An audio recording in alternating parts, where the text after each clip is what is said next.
Good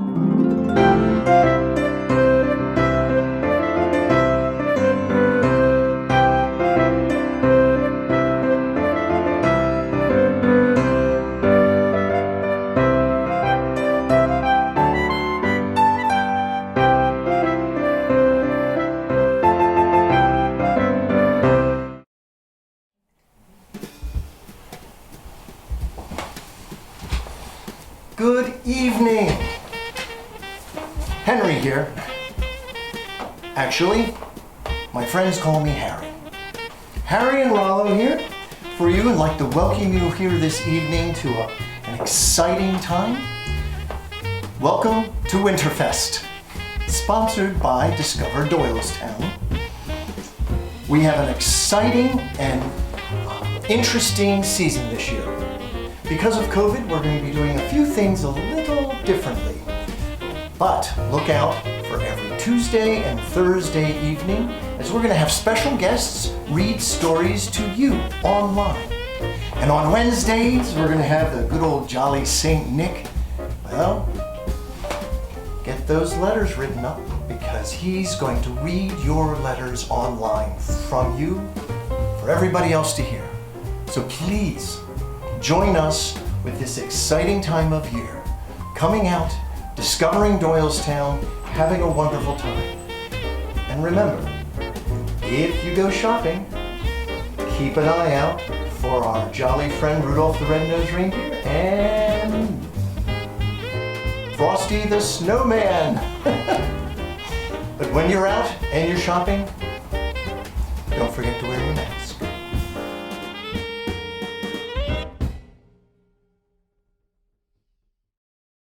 She has 3 presents. He grabbed the nutcracker from Marie and tossed him in the air. All of the other reindeer. Olive was too shy to sing. I wonder what will happen.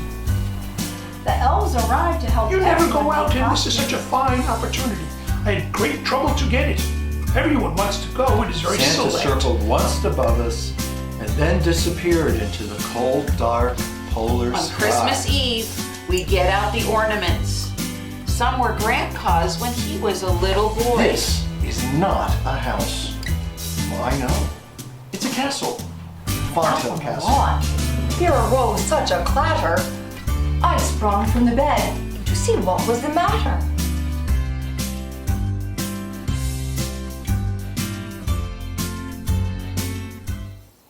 Hello, this is Nerice from Busy Bee Toys. The story I'm reading tonight is The Christmas Witch by Stephen Kellogg. Madame Pestilence expected her students at the Academy for Young Goblins and Witches to scowl at all times. It was one of the many rules that Gloria had trouble remembering. Every time Madame Pestilence spotted Gloria passing her office, she would holler, "Stop smiling." It was easy to scowl at dinner time because the same awful creamed cockroach casserole was served every night. It made all of the students sick. "Stop complaining," Madame Pestilence would snarl. "This diet will turn you into wicked witches and goblins, as mean as your headmistress."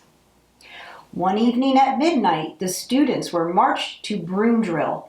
They chanted a chorus of magic phrases, and whoosh, whoosh, whoosh, the broom snapped into takeoff position and shot towards the moon. One broom, however, refused to budge. As usual, Gloria had muddled the magic phrases. Madame Pestilence was furious.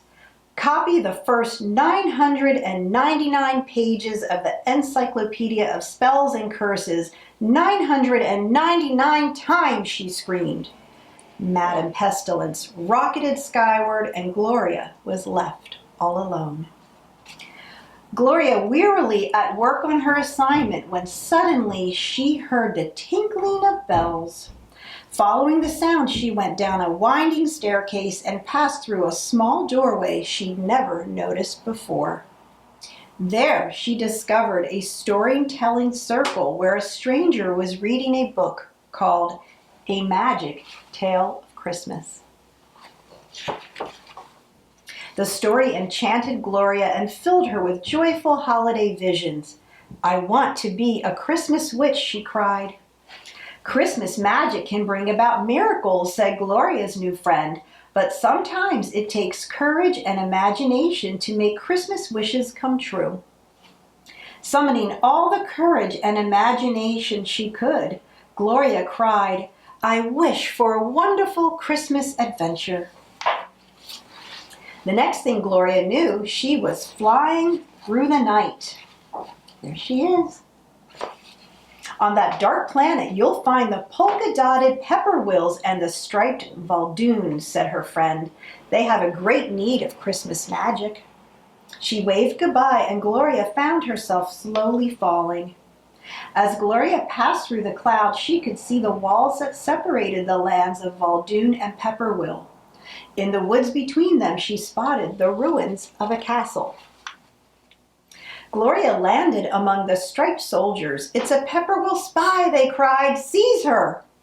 "I'm a friend," protested Gloria. "I've come to plan a Christmas celebration for the Valdoons and the Pepperwills." "That's absurd," cried the soldiers. "Ever since the castle blew up in the War of 1382, we Valdoons have hated the Pepperwills. Our feud will last forever."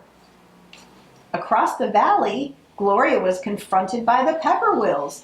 They repeated the story of the castle and the feud.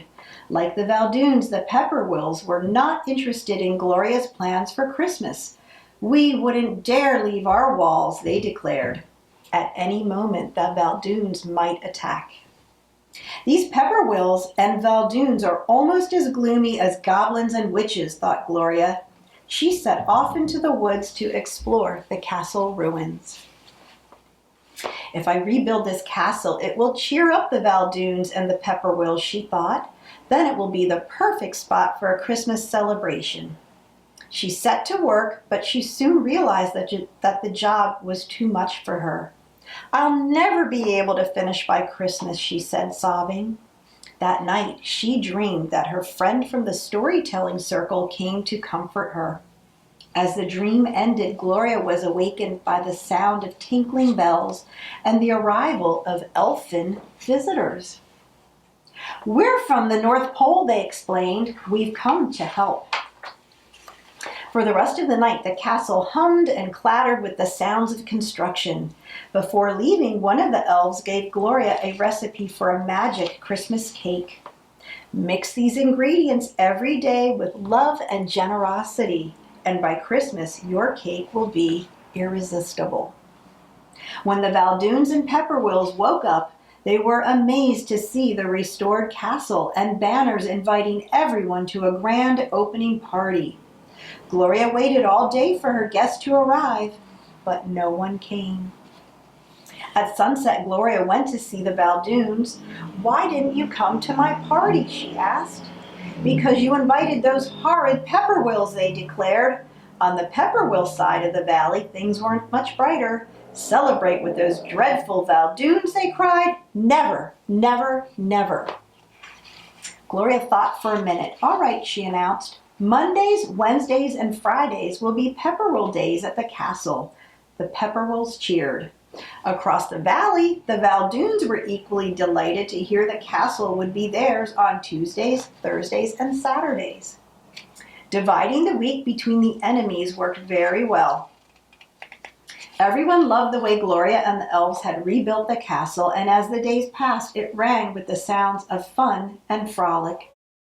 For long, both groups came to think of Gloria as a very special friend.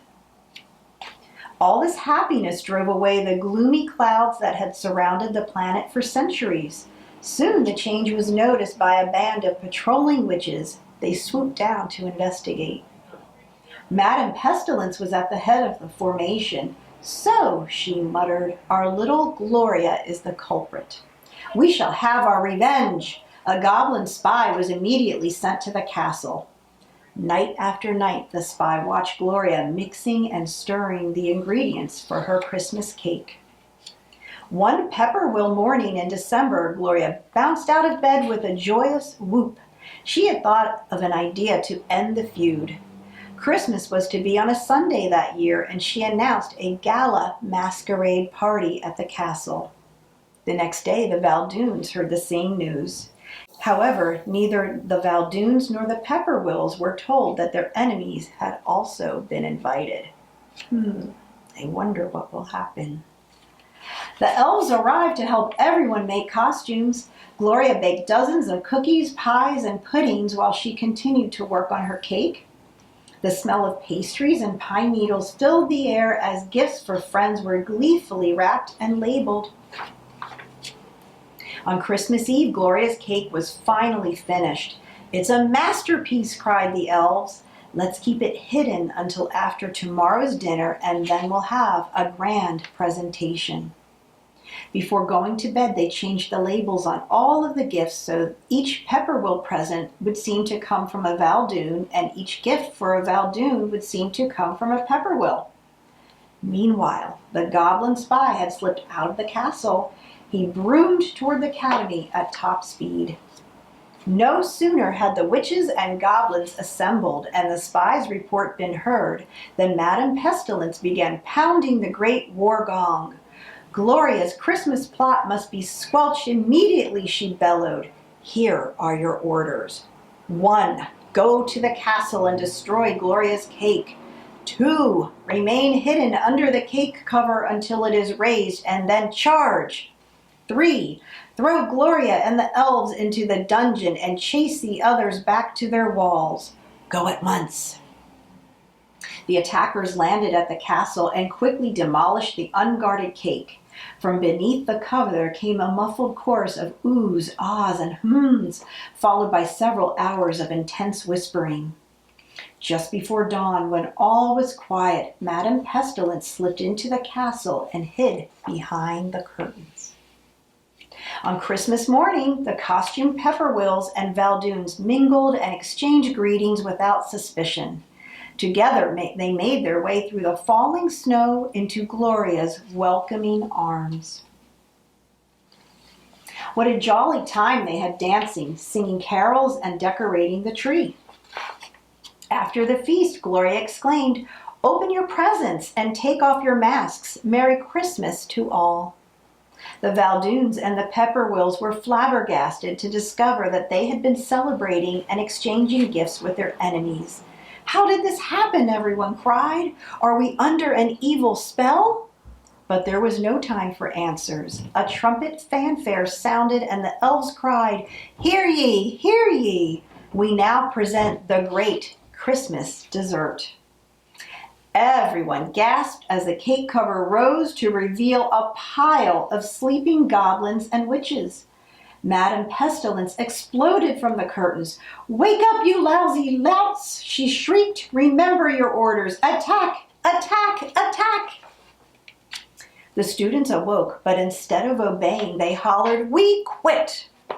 Madame Pestilence was stunned. "You can't quit," she roared. "It's forbidden. How dare you defy me?" "Gloria's cake is to blame," they cried. "It was delicious. We will never, never eat creamed cockroach casserole again." Madame Pestilence flared the air with her broom. "Idiots! Blockheads! Traitors!" she screamed. "I shall have my revenge." Thunder rumbled overhead and the planet began to tremble. The Pepperwills and the Valdoons were paralyzed with fear.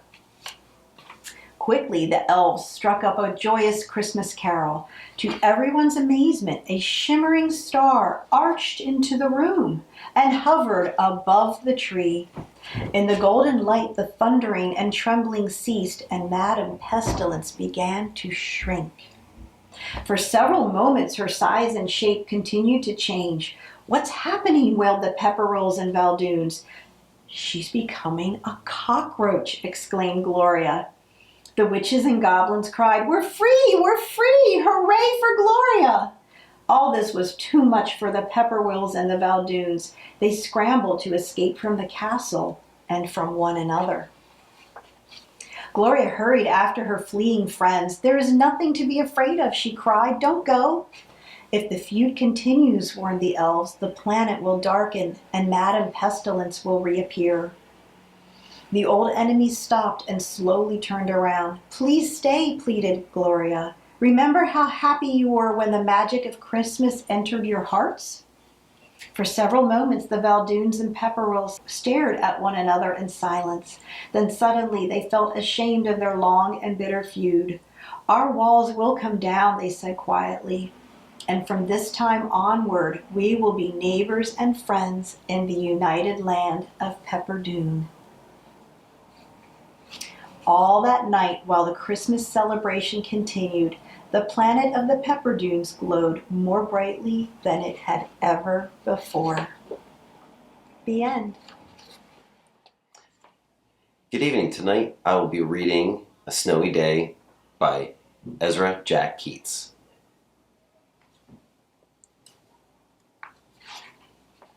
The Snowy Day. One winter morning, Peter woke up and looked out the window. Snow had fallen during the night, and it covered everything as far as he could see. After breakfast, he put on his snowsuit and ran outside. The snow was piled up very high along the street to make a path for walking. Crunch, crunch, crunch, his feet sank into the snow. He walked with his toes pointed out like this. He walked with his toes pointed in like that.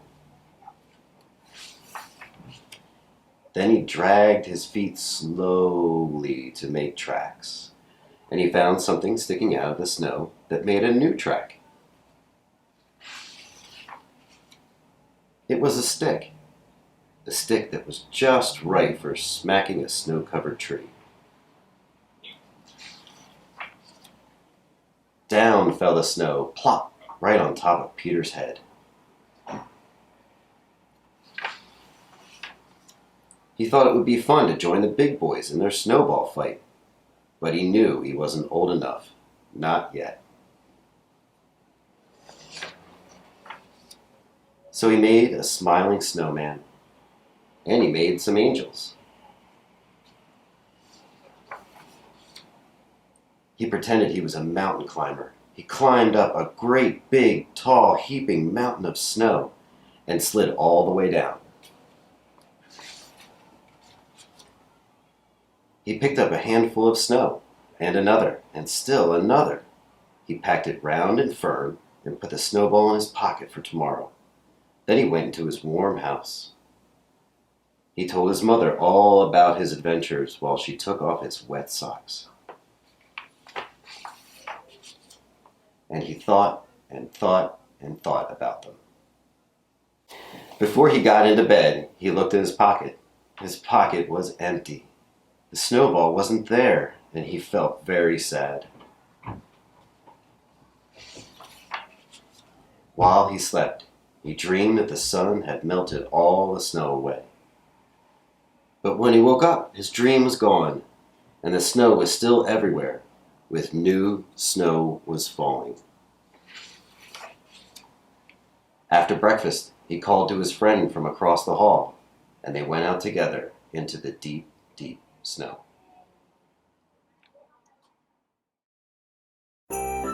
Drop off your letters to Santa at Discover Doylestown's office, Class-Harlan Real Estate, or at the Doylestown Bookshop. Santa is going to read your letters live from the North Pole each Wednesday on Discover Doylestown's Facebook. Hi, I'm going to read you a story called Christmas Joy. It is by Emma Dodd. Christmas is snow upon the ground, the air filled with snowflakes whirling around. Christmas is giving gifts under the tree, and time spent together, just you and me. Christmas is joy that's overflowing. It's sparkling eyes and faces glowing. Christmas is sharing, laughter and fun, and being with family old and young. Christmas is happiness, smiles of surprise, and warmth of affection that just lights up your eyes. Christmas is kisses and snuggles so tight, a wonderful feeling that everything's all right. Christmas is love that lasts all year. It's all of us together here. Christmas is peace and stars twinkling above. A night of sweet dreams and a heart full of love. The end.